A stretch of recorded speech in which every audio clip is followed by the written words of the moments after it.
Buenos días. Hoy tenemos el placer de presentarles a uno de los grandes de la teología en España y en el mundo. Se llama José María Castillo. Es un hombre, es un teólogo, ahora lo veremos, un teólogo de raza y un teólogo que supo combinar, que sabe combinar a la perfección el ensayo profundo, el libro serio, con la divulgación. Yo recuerdo todavía unos apuntes suyos sobre la Iglesia que utilizamos durante muchos años en muchos sitios. Se convirtió quizás por eso en un teólogo de referencia, tanto a nivel clerical como a nivel de bases. Hace unos años dejó la Compañía de Jesús, decía en aquella época, para sentirse más libre. Ahora veremos también si eso es verdad o no.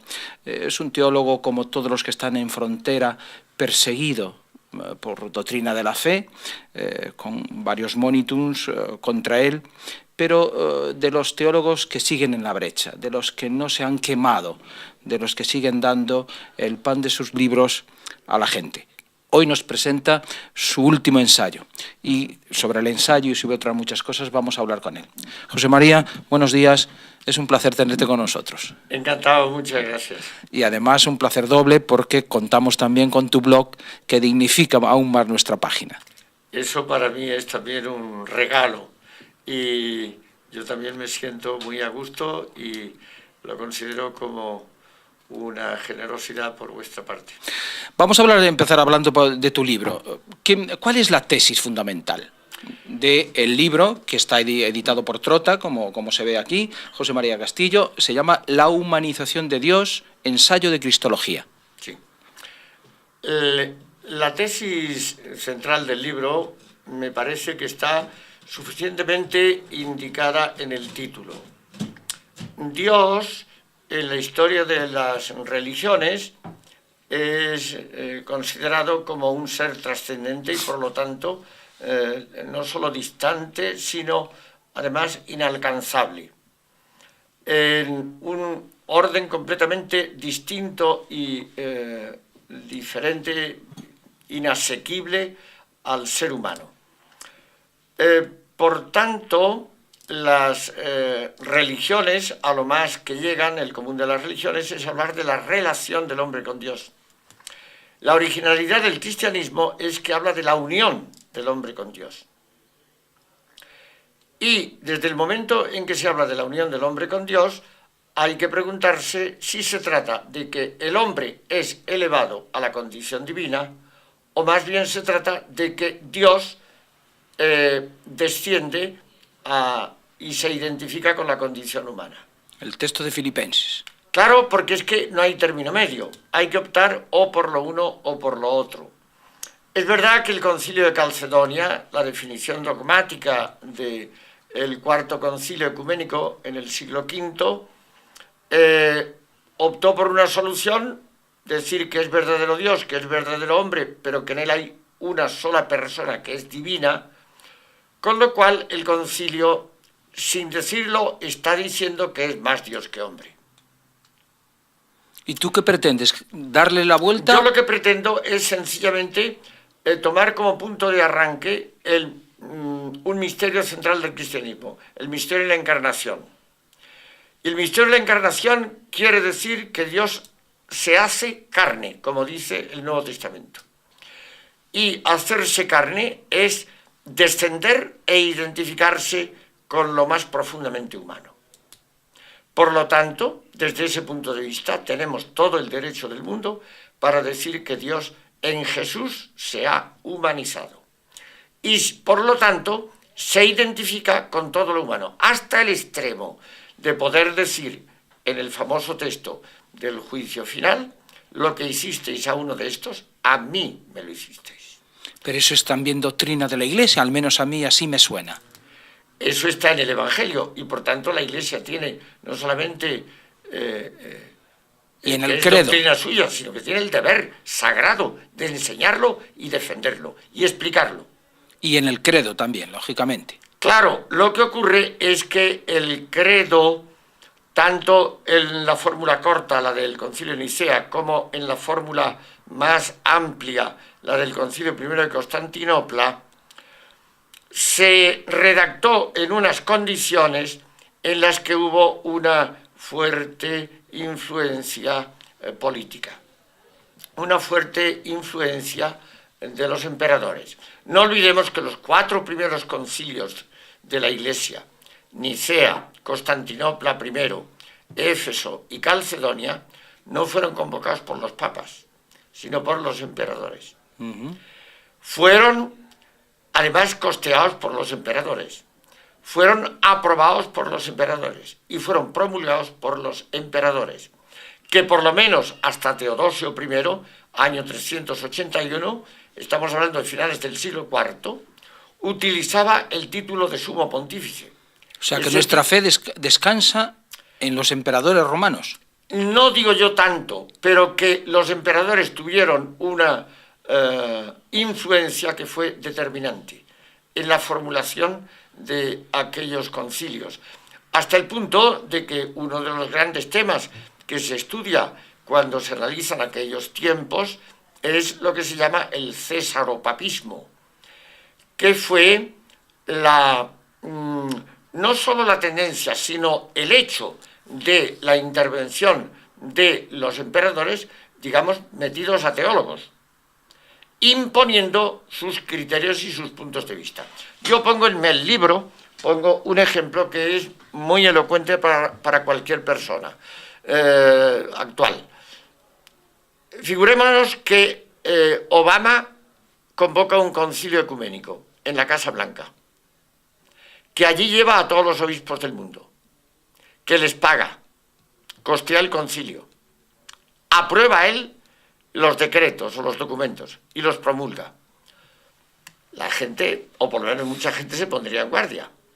Evidentemente. Es verdad que no se puede transponer el siglo IV o V al siglo XXI. Eso sería una injusticia histórica y una ingenuidad pedagógica. Pero no olvidemos que hay grandes paralelismos entre una cosa y otra. Y si entiendo bien, entonces, ese cesaropapismo influye en la definición, arrastra, digamos, la definición de Cristo más hacia lo divino y deja mermada la parte humana. Claro, hay que tener en cuenta, esto es así, efectivamente. ¿En qué sentido? En cuanto que el empeño de Nicea contra Arrio, imperante Constantino, fue afirmar como dogma la identidad de sustancia, de ser, de Jesucristo con Dios, con el Padre, de la misma naturaleza que el Padre. Bueno, en ese sentido se salvó la divinidad de Cristo, pero se cargó tanto la mano en los siglos siguientes en el aspecto de la divinidad, y ahí metemos a no pocos padres de la Iglesia, que aquello terminó en la situación en que se vio el concilio de Calcedonia en el siglo V, en que lo que tuvieron que defender fue la humanidad, porque lo que atacaba el monofisismo de aquel monje Eutiques era que Jesús no era un ser humano como los demás, era un ser divino, pero no era un ser humano. Y eso la Iglesia en el concilio de Calcedonia lo condenó también. Lo que ocurre, lo pensaba yo esta mañana, es que en la Iglesia ha habido y sigue habiendo una especie de monofisismo eterno oculto, disimulado. Hay mucha gente que está convencida de que Jesucristo es Dios. Era un hombre como los demás. Por ejemplo, Santo Tomás, en la Suma Teológica, se pregunta: Utrum Christus fecasset, en latín, que en castellano significaría, se pregunta si Jesús hacía las necesidades humanas. Iba al baño como cualquier humano. Iba al baño como cualquier otro ser humano. Claro, ya me decía a mí un viejo profesor de los que yo tuve allá por los años 50, me decía: esto, aunque lo dijera Santo Tomás, es una estupidez plantearse esta pregunta. ¿Por qué? Pues porque Jesús era un ser humano.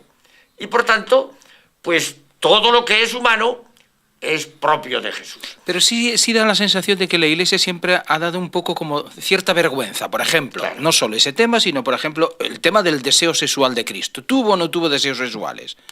si eso es humano, tuvo que tenerlos. Pero ¿por qué ese miedo a reconocer? Pues porque hay hay ciertas constantes en la experiencia humana. En el siglo I, II, III era el gnosticismo, que anteponía lo divino y lo humano, la materia y el espíritu, lo sobrenatural y lo natural, y así sucesivamente. Después esa tendencia ha ido reapareciendo en distintas formas. Hoy reaparece en el fundamentalismo y en las tendencias más liberales. Porque hoy la Iglesia sigue teniendo miedo a la humanización, digamos, de Cristo, es decir, el ejemplo... A la humanización de Dios, no solo de Cristo, que era plenamente humano, sino a la humanización de Dios. La pregunta de Felipe en la última cena, cuando le dice a Jesús, Señor, muéstranos al Padre, muéstranos a Dios y nos basta. Y dice, Jesús le responde, pero Felipe, todavía no me conoces. Si yo soy Felipe, le digo, sí, a ti sí te conozco, lo que quiero es conocer a Dios. Y añade Jesús, sin esta intervención de Felipe que yo he puesto como un paréntesis, el que me está viendo a mí está viendo al Padre, está viendo a Dios. Ver a Jesús era ver a Dios, oír a Jesús era oír a Dios, tocar a Jesús era tocar a Dios. Por tanto, desde el momento en que Dios se humaniza, se funde con la carne, el prólogo del Evangelio de Juan dice que se hizo sarx, carne, y es lo más débil de la condición humana. Asumiendo todas las debilidades. Todo lo que es debilidad menos el pecado. Menos el pecado. Menos lo que es maldad, inhumanidad, deshumanización, todo lo que es plenamente humano lo asume. Pero tuvo que enfadarse, por ejemplo, también. Ah, pues claro que sí, se enfadó. Y reír, y jugar, y... En la sinagoga, cuando el manco dice que, preguntó qué se puede hacer en el sábado, qué permite la religión, curar o dañar una vida. Bueno, y entonces, como se callaron, dice el Evangelio de Marcos, que dirigiendo una mirada de ira, y la palabra que pone es ira, no es indignación. Era un ser humano y es propio de los seres humanos que hay momentos en que sentimos ira. Otra cosa es que nos dejemos llevar de ella y hagamos daño. En la escena del templo famosa que se pone a veces como ejemplo de eso, que coge el látigo, ¿ahí qué sintió? ¿Indignación? Bueno, claro, indignación y probablemente ira también, porque habían convertido, como dice el Evangelio, el templo en una cueva de bandidos. La humanización sigue trayendo hoy problemas. Es decir, Pagola es un clásico... Claro, ejemplo actual de ese tipo de cosas. Hay una resistencia no confesada, larvada, pero muy fuerte en este sentido. ¿Por qué? Voy a decir una cosa que me parece muy importante y que está muy analizada en este libro. Lo humano es lo más básico de nuestra condición y es anterior a lo cultural, a lo religioso. Es lo más básico. Y Dios se identifica con lo humano. Por tanto, para encontrar a Dios, se le encuentra ante todo y fundamentalmente, no en lo religioso, en lo sagrado, sino en lo laico. En lo que es laico es lo común a todos los seres humanos. Es común a todos los seres humanos la salud, preocuparse por la salud, estar sano. Es común a todos los seres humanos comer, alimentarse. Es común a todos los seres humanos que me respeten, tener las mejores relaciones humanas posibles. Estos tres capítulos, estas tres cosas, salud, comida, relaciones humanas, fueron las tres grandes preocupaciones de Jesús, según los evangelios. Y para eso apelaba a Dios. ¿Por qué? Porque sabía Jesús muy bien que sin fe, sin unas convicciones muy hondas, la condición humana no da de sí, porque predomina en nosotros lo inhumano, lo que los teólogos llaman el pecado original. Entonces, a mí me parece que la originalidad de este libro es decirnos que a Dios lo tenemos que buscar ante todo en lo humano y que el cristianismo está antes que nada para humanizarnos. Eso no quiere decir que tú niegues que era perfecto Dios también. No, de ninguna manera. Si es que lo estoy afirmando, es que el perfecto Dios, este es el gran misterio de Jesús. El perfecto Dios se expresa, se revela en la perfecta humanidad. Perfecta humanidad que dices tú que es una de las quizás asignaturas pendientes de la teología, que se ha investigado poco ahí. ¿Por qué? La teología. Pues yo no sé por qué, yo creo que los teólogos dan la impresión muchas veces de que conocen a Dios mejor que al hombre, a Jesús. Y empiezan, prueba de ello, es que empiezan a explicar, se preguntan, por ejemplo, ¿Jesús es Dios? Bueno, es el que hace esa pregunta. En el fondo está diciendo que él sabe lo que es Dios. Y pregunta si eso se le puede aplicar a Jesús. Y yo, al que hace esa pregunta, le pregunto, ¿y usted sabe quién es Dios? ¿Lo ha visto? ¿Lo conoce? A Jesús lo conocemos por la historia evangélica, discutiendo todo lo que hay ya de valor histórico, pero que hay una realidad de un Galileo, un ciudadano trabajador de Galilea del siglo I, que vivió de tal forma, que tuvo tales convicciones, que hizo tales cosas y que murió de tal manera. Eso lo sabemos con sobrada seguridad. Pues a partir de ahí tenemos que conocer a Dios, lo que le gusta a Dios. O sea, que sería más fácil conocer al Jesús hombre que al Jesús Dios. Claro, no es que sería, es que es más fácil. Y a partir del Jesús hombre podemos empezar a conocer al Jesús Dios, porque si yo me voy directamente al Dios en sí, ¿qué puedo saber? Lo que me dijo Aristóteles, la metafísica de los griegos, la especulación de los intelectuales. Yo de eso, bueno, me merece un respeto, pero para mí el Evangelio tiene más credibilidad. O sea, que lo que sabemos de Dios lo sabemos por lo que Jesús nos dijo de Dios. Evidente. Lo que Jesús nos ha, por eso Él es el revelador de Dios y la revelación de Dios. Es la imagen de Dios invisible. O es, como dice la carta a los Hebreos, habiendo Dios hablado antiguamente de muchas maneras, finalmente nos ha hablado en su Hijo y por medio de su Hijo, que es Jesús. Hay uno de los déficits, señalas varios déficits de la cristología respecto a esto, y uno de ellos es la cristología política de la Iglesia antigua. ¿Qué quieres decir con ello? Me refiero a lo que he dicho antes del césaropapismo, de la influencia que tuvieron los emperadores y los intereses políticos en la teología y concretamente en los concilios. Se comprende, por otra parte, que esto pasara, porque era el tiempo de la decadencia del imperio. Aquellos emperadores veían que aquello se iba al traste, que tenía los años contados, y se agarraron a lo que pudieron.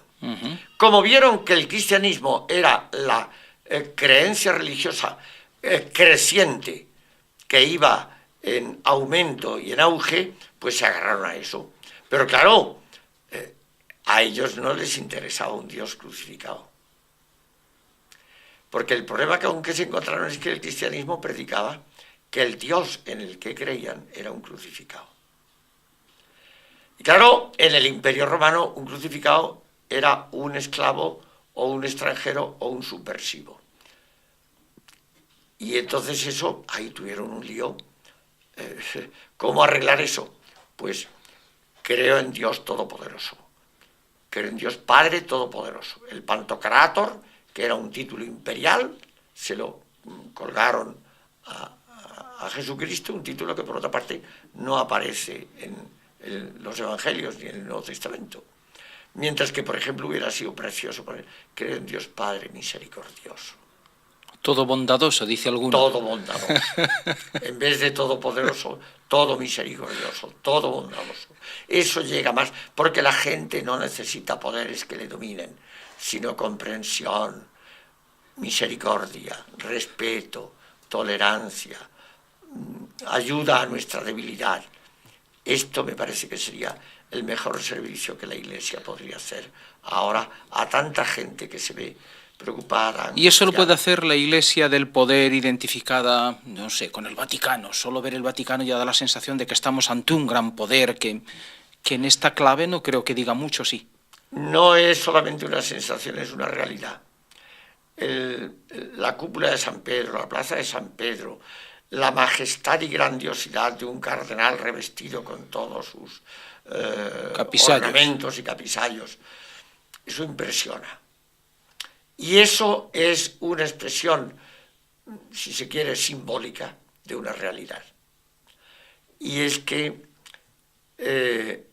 la Iglesia da la impresión de que predica constantemente el Evangelio. Y en la Iglesia hay mucha gente que lo predica y lo vive. Y sufre por causa del Evangelio. Y hay obispos, y hay sacerdotes, y hay religiosas y religiosos. Yo he visto por América Latina obispos en los peores sitios y monjas en sitios donde no va nadie. Y curas que lo pasan fatal. Pero, amigo mío, eso no es noticia en ninguna parte. Lo que es noticia son pues las grandes reuniones multitudinarias masivas en la plaza de San Pedro o en cualquier otro sitio donde va el Papa y es recibido como un grande de este mundo, como un jefe de Estado, y claro, entonces la gente tiene un lío en la cabeza que no se aclara. Porque por una parte lee el Evangelio, por otra parte ve esas imágenes y cómo juntarlo uno con lo otro. Y esto es lo que yo creo, porque Jesús le dio también mucha importancia a estas cosas externas. Y cuando mandó a los apóstoles a evangelizar, les dijo, no llevéis ni dinero, no llevéis ni un bastón de mando, no llevéis sandalias, no llevéis 2 túnicas. Id como... ¿Por qué? Pues porque así también se evangeliza. Yo creo que se evangelizó más San Francisco de Asís con su humildad y su sencillez, o qué sé yo, tantos curas y monjas que hay por ahí perdidos, o laicos, buenas gentes, en su trabajo diario y en su vida familiar, etcétera, que estos personajes que aparecen con esa pompa y boato, que yo creo que con eso, pues por lo menos a muchos los desconciertan y a otros les causan malestar, aunque haya grupos que necesitan eso. Y lo peor, desde mi punto de vista, es que esa tendencia se está acrecentando últimamente, sí. ¿No? Vamos hacia una iglesia de la pompa, de la liturgia, del... Claro, porque y nos alejamos de los que pobres. Va perdiendo poder, se aferra a esas cosas. A medida que va perdiendo poder en el tejido social. Influencia. Claro, a medida que va perdiendo influencia en el tejido social, y lo va perdiendo por toda Europa y lo va perdiendo en todo el mundo a medida que la cultura va avanzando. Pues en esa misma medida entonces se agarran a estas cosas, al integrismo dogmático, a la pompa litúrgica y política, etcétera, etcétera, pensando que con eso van a compensar la carencia o la debilidad en otros ámbitos que son los decisivos. Por ejemplo, para influir que las convicciones del Evangelio, las convicciones del Sermón del Monte, sean las que determinen la convivencia entre la gente. Yo creo que eso no se transmite, no se contagia a la opinión pública, al pueblo, no se le contagia. Pero ¿y ves alguna salida? Es decir, ¿hay posibilidad de que esta involución creciente pueda volver a marcha atrás? Porque la Iglesia también es una institución sabia, sí, que sabe equilibrar, y en un momento determinado, si se pasa hacia un lado y hacia el otro, el movimiento pendular la tendría que traer al centro para admitir a todos.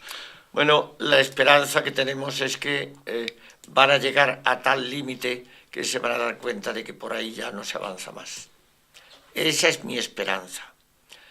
Ya hay mucha gente convencida de eso, no solamente entre los laicos, seglares y la gente, sino también entre los obispos. Lo que pasa es que en los ambientes clericales hay mucho miedo y por tanto falta de libertad. Miedo a la pérdida del poder. sí, miedo a pérdida de poder, miedo a las reprimendas que vienen de Roma. A mí me habló un obispo con mucha confianza, sin confesar, no hablo en ámbito de confesión, cuando yo era jesuita, y un día me habló muy largamente, y un obispo que estaba en activo, era de una diócesis grande de España, y me contó cómo los controlan desde Roma, mediante un monitum, mediante avisos, y me puso varios ejemplos. No los voy a estar contando aquí porque no viene al caso, pero me contó algún ejemplo de un cardenal ya muerto, el cardenal de Barcelona, el cardenal Narciso Jubany, que murió hace unos años, Sí. al que le mandaban monitum y monitum y monitum de Roma, por cosas muy extrañas que le extrañaron al cardenal. Y un día él ya se hartó, tomó un avión y se fue a Roma. Y como allí tenía gente influyente, él dijo, ¿qué pasa aquí? ¿En época de Pablo VI o de Juan Pablo II? Yo tengo la impresión de que era en tiempo de Pablo VI. O sea, que la cosa ya empezó con Pablo Sí, VI. no, la cosa viene de muy atrás. La cosa viene de muy lejos. Pero le voy a decir, buscaron, porque allí había gente que podía hacer eso, donde sea, porque el mundo interno de la Curia Vaticana, eso es un misterio, incluso para los que están dentro. Buscaron y encontraron que aquellos monitum le venían nada menos que al cardenal de Barcelona por denuncias que mandaba a Roma un sacerdote que estaba en un psiquiátrico y no era el capellán. Qué barbaridad. Claro, o sea, cuando en Roma le prestan atención a un anónimo o a una denuncia de un demente para intimidar nada menos que a un cardenal,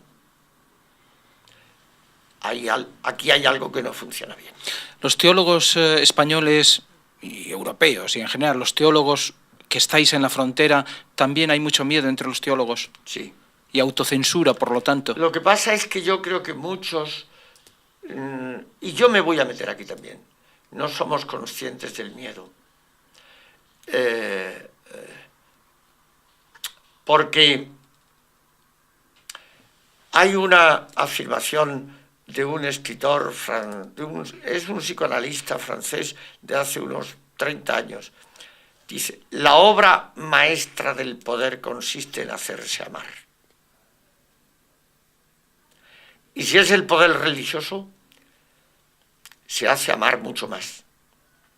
Y amamos al que nos controla, al que nos prohíbe, nos amenaza. No nos deja pensar con libertad y mucho menos hablar con libertad. Y lo amamos y lo queremos.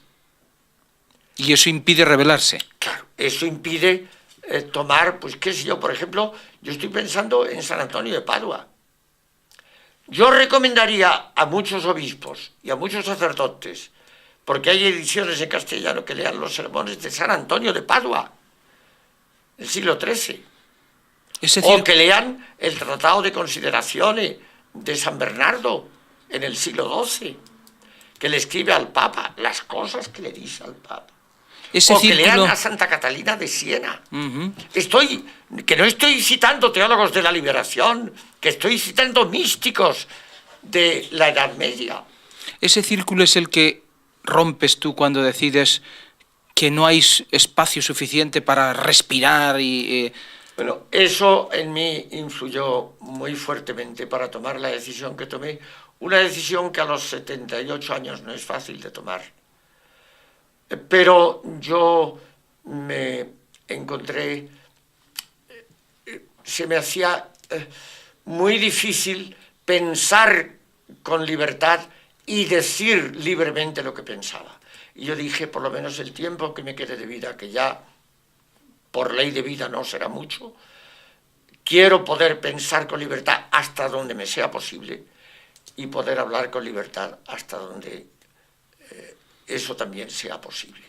Y eso es algo que se agradece, ¿no? Porque hay muy pocas voces absolutamente libres o que puedan expresar lo que sienten, ¿no? Porque en la Iglesia se murmulla mucho, se critica mucho por lo bajo. Pero Sí. hay muy poca gente que se atreva a salir a los medios públicamente a decir lo que tú dices, por Lo ejemplo. que yo siento de verdad, y créeme, lo estoy diciendo y esto lo va a oír mucha gente, es que haya personas que se puedan escandalizar, que se van a irritar, que se van a sentir mal, o leyendo los libros o escuchando esta entrevista. Pero también pienso que en los evangelios yo, Dios me libre querer ni asemejarme al Señor, a Jesús, pero Jesús escandalizó a mucha gente. Y Monseñor Romero o otros tantos, hablo de obispos, escandalizaron a muchas. Monseñor Don Helder Cámara, cuando decía esa frase ya tan repetida, cuando doy limosna a un pobre me llaman santo, cuando pregunto por qué hay pobres dicen que soy comunista. Y se escandalizan. Bueno, yo creo que esto es inevitable. Pero además yo creo que los sencillos no se escandalizan. Se escandalizan o hacen que se escandalizan los talibanes, digamos, que defienden la iglesia enrocada, sí, ¿no? Y yo siempre digo una cosa, Jesús fue extremadamente tolerante, pero fue intolerante con los intolerantes. De ahí la dureza y la firmeza con que trata a escribas y fariseos, por lo menos según los relatos evangélicos que han llegado a nosotros. Estamos, el tiempo pasa rápido contigo. ¿Alguna cuestión de actualidad, ya que estamos con ello? Se acaban de producir 2 nombramientos, uno muy polémico, el de Monseñor Munilla a San Sebastián sin consultar con la diócesis, en fin, está creando mucha polémica. ¿Cómo ves? ¿Quién manda en la Iglesia española en este momento?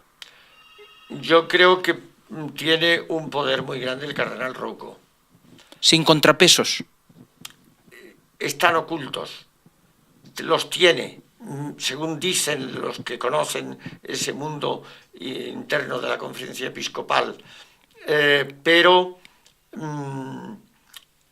Rouco se ha dado cuenta de que la línea que él ha tomado es bastante coincidente con la línea dominante hoy en el Vaticano. Y alguien me dirá, pues entonces eso es lo que tiene que hacer. Bueno, vamos a ver. Cuidado, porque yo me hago esta simple, muy sencilla reflexión. Esa línea es coincidente con el fundamentalismo religioso más, digamos, más tajante y, por otra parte, con la derecha política. Yo creo que son libres para los que consideren que tienen que hacer eso, que lo hagan y lo respeto. Ahora, que no quieran imponer eso a todos. ¿Por qué? Pues porque hay mucha gente que son, por ejemplo, de una sana izquierda, o de una postura más respetuosa, liberal, tolerante, desde el punto de vista religioso. ¿Y por qué no van a ser buenos cristianos? Pero hoy se tiene la impresión, por lo menos mucha gente la tiene en España, de que como no te identifiques con la derecha, más allá de la cual está la pared, como decía el otro día uno, pues como no vayas ahí, no te puedes identificar con Roma. Además, eso incluso cierra el mercado, digamos, claro. el potencial mercado religioso. Claro. Si iglesia somos todos, seamos todos, ¿o no? Y yo, una de las esperanzas que tengo es que se vean cada día más agotados, más angustiados económicamente. Porque la cruz la va a poner cada vez menos gente en la casilla de la declaración de la renta. Y por ahí tendría que venir... venir... Porque va cada vez menos gente a las iglesias y, por tanto, las donaciones y todo eso disminuye a una velocidad de vértigo. Y se van a ver en una situación en que no van a tener más remedio que, no sé.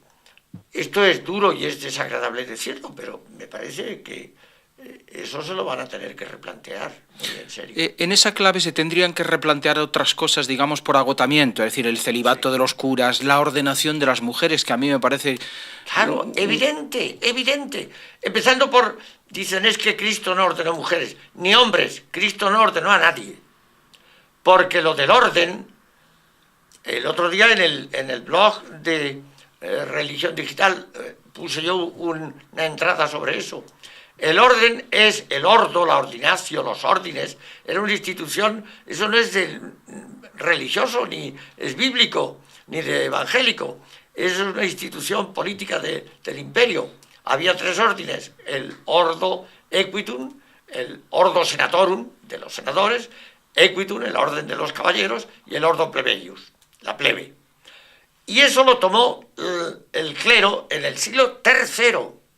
Decir que Jesús ordenó a los apóstoles y sacerdotes, eso es un despropósito tal, teológico, histórico, y por tanto, que pudieran las mujeres, ¿por qué no? Miren, hay una cosa que veo muy importante, José Manuel, y esto no quiero que se quede sin decir. Según el concilio, el pueblo cristiano tiene derecho, dice el concilio, a que la jerarquía lo atienda con la predicación de la palabra y la administración de los sacramentos. Bien, hoy más de la mitad de las parroquias del mundo no tienen párroco. ¿Por qué? Pues porque no hay sacerdotes para eso. Antes que el derecho de la Iglesia a imponer sacerdotes célibes o solo hombres como ordenados, está el derecho de los fieles a ser atendidos. Porque es la comunidad, claro. Lo primero. Otro asunto que está de actualidad, que puso ayer actualidad, que volvió a poner de actualidad el cardenal Rouco, es el de la clase de religión. Dice que la clase de religión está marginada, que no se cumplen los acuerdos Iglesia-Estado, que no hay alternativa. ¿Debe seguir la clase de religión en el sistema público, en la escuela pública? Yo no, que por lo menos tal como está planteada la clase de religión, y para eso hay que ver los manuales, los libros de religión que se les ponen en los colegios, libros que están censurados por la Conferencia Episcopal y bien, yo eso, porque entonces tendrían que poner también clase de religión para los musulmanes, clase de religión para los budistas, clase de religión. Es decir, si la Constitución dice que las creencias religiosas son libres y que el Estado no es confesional, el Estado no puede convertirse en confesional en un asunto tan importante como es la enseñanza. Entonces yo creo que la Iglesia quiere obligar al Estado a que enseñe religión porque ella se siente incapaz de transmitir y de enseñar la religión a los chicos, a los jóvenes, y como no los pueden pillar en otro sitio, pues dicen aquí en el colegio, pues aquí los endoctrinamos. No, a mí me parece que eso no. ¿Qué opinión te merece el Papa Ratzinger? En primer lugar, no deberíamos nunca olvidar que la Iglesia es una institución de más de 1.000 millones de creyentes. Y para gobernar a una institución de más de 1.000 millones de creyentes, poner a un hombre de la edad y con un cargo vitalicio que puede prolongarse hasta límites, como ya fueron los últimos años de Juan Pablo II, que por edad y sobre todo por salud, el pobre hombre sufrió lo indecible, pero no podía más. En un cargo, por otra parte, una institución tan centralizada, donde todo el poder está concentrado en un solo hombre, y ese hombre con una edad, mire, esto ninguna otra institución de este mundo lo haría, ni lo hace. Dicen, es que el Espíritu Santo, bien, no, echan mano del Espíritu Santo cuando les conviene, y cuando están ocultando a curas pederastas no echan mano del Espíritu Santo. También ahí está el Espíritu Santo inspirando eso. Bueno, vamos a ser coherentes. Y yo contra el Papa Ratzinger, pues mire, yo creo que ha sido un gran teólogo, pero yo creo que ya no está ni por su edad, ni probablemente por su salud, en condiciones de ocupar el cargo que ocupa, dado el sistema